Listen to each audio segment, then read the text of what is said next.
Oke, selamat pagi. Salam Yamaha semakin di depan. Kembali lagi dengan saya yang Irawan ya, guru produktif TSM. Salam gaspol, Yamaha semakin di depan.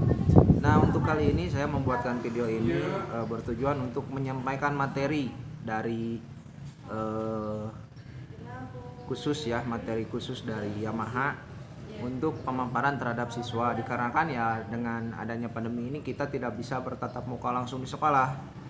Mau tidak mau kita semua materi kita share by WA, by video, by aplikasi. Nah, untuk kali ini supaya materinya tidak hilang dan bisa dilihat oleh semua orang, nah makanya kita buatkan video. Nah, untuk materi hari ini ya, awal tanggal 20, materi yang akan saya bahas adalah materi servis ringan, dimana servis ringan itu adalah wajib ya untuk perawatan berkala di motor. Nah, untuk servis pertama motor KSG 1 untuk misalkan motor NMAX ya, itu biasanya dicantumkan di situ sekitar maksimal 500 kilo sampai 1000 km atau 1 bulan dari tanggal pembelian. Nah, itu harus dicek wajib langsung ke dealer ya, karena kalau misalkan tidak langsung dicek langsung ke dealer atau misalkan nggak diservis di dealer, nah itu kondisinya nanti KSG-nya hangus, dan garansi yang 4 tahun, 5 tahun sampai garansi kelistrikan atau garansi mesin itu akan hangus. Nah, makanya mau tidak mau terhadap konsumen itu harus servis pertama itu harus dicek, kedua, ketiga, sampai yang keempat itu wajib. Nah, berikutnya itu langsung ketika servis gratis habis, KSG 1, 2, 3, 4 habis, nah itu langsung masuk servis berkala. Nah, servis berkala itu servis udah bayar, KSB kalau disebutnya. Nah, oleh karena itu untuk materi SMK ini saya kasih untuk video pertama ini kita bahas dulu mengenai servis berkala.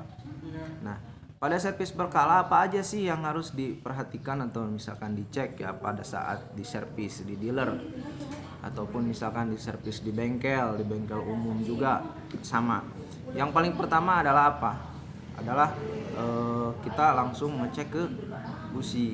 Nah, untuk kali ini saya di sini udah bawa busi bekas sama ini ada logo NGK-nya. Nah, ini ada busi baru.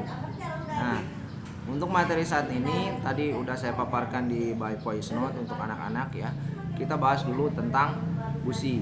Nah, kenapa kita bahas dulu tentang busi? Karena busi ini adalah otak dari atau misalkan saksi mata dari pengapian, atau misalkan ini adalah hal yang paling vital, kecil tapi vital. Tanpa busi motor tidak akan hidup. Nah, makanya dari itu harus diperhatikan. Setiap kita ke bengkel atau misalkan kita servis, busi wajib dicek. Nah, diceknya kenapa?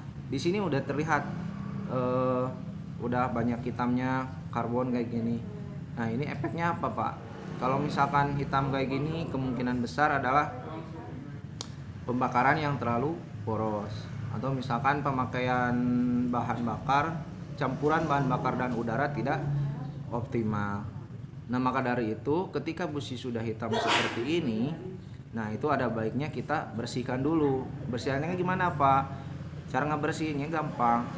Nah, anjuran dari pabrik NGK sendiri itu kita bersihkan ini si ujung elektrodanya ini loh.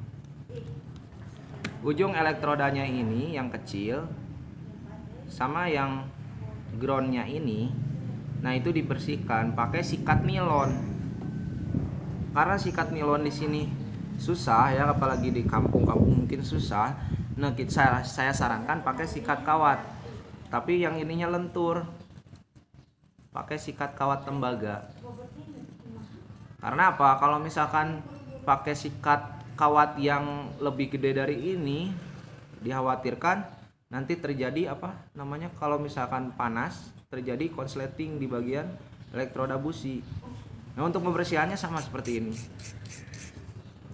Tapi kenapa Pak kalau misalkan businya udah terlalu kotor banget, nah mau tidak mau kalian harus ganti daripada nanti trouble di jalan.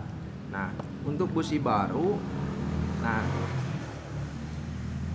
kita di sini khususnya di SMK kita memakai busi NGK. Nah, busi NGK. Ketika busi baru ini semuanya masih pada bersih. Nah, ini busi ini adalah saksi dari pembakaran. Pembakaran itu boros atau keiritan. Nah, nanti bisa dilihat. Kalau misalkan keborosan kayak gimana, Pak? Kalau keborosan biasanya di ujung elektrodanya ini kayak ini, hitam. Nah, ini pembakaran boros. Jadi konsumsi bahan bakar dan udara campurannya tidak maksimal, tidak optimal, atau tidak campurannya kurang tepat, yang harusnya 1:14. Nah, ini kemungkinan 1:12 atau 1:13. Nah, maka dari itu busi harus selalu diperhatikan. Pak, kenapa kalau misalkan busi saya sebulan kemarin baru ganti tapi udah mati lagi? Nah, itu harus dicek dulu, kompresi segala macamnya harus dicek dulu, apakah oli masuk ke ruang bakar atau knalpotnya busi oli masuk ke ruang bakar sehingga busi membakar bahan bakar udara dan campuran oli. Beda halnya dengan busi 2 tak. Kita bahas dulu busi 4 tak ya. Oke. Untuk busi 4 tak sementara saya bahas ini dulu. Kalau ada yang mau ditanyakan silahkan. Jangan lupa like, subscribe, and comment. Thank you.